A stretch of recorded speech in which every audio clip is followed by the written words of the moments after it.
शैतानिर्रजीम बिस्मिल्लाहिर्रहमानिर्रहीम।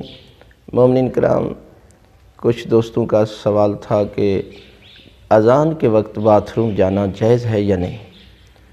तो अज़ान के वक्त बाथरूम जाना जायज़ है, लेकिन बेहतर ये है कि आप अज़ान से पहले पहले जो है वो बाथरूम से होकर और बावुज़ू हो जाए, इसलिए कि अज़ान वो इबादत है कि जिसके आप अल्फाज दोहराएंगे तो परवरदिगार जो है वो आपके नामा अमाल में 70 या 70 साल से ज़्यादा इबादत का सवाब आपके नामा अमाल में लिखेगा। और हुक्म ये है कि आप जब अज़ान और अकामत पढ़ कर नमाज अदा करते हैं तो आपके पीछे 2 फरिश्तों की सफ़े नमाज पढ़ती हैं।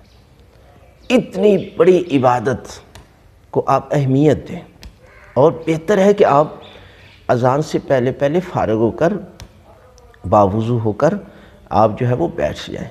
लेकिन अगर आप के पास टाइम नहीं है या किसी वजह से जो है वो अज़ान के वक्त जो है वो बाथरूम जाते हैं तो ये जाना अमल जायज़ है, कोई हरज नहीं है, लेकिन आप इतनी बड़ी इबादत से जो है वो महरूम हो जाए।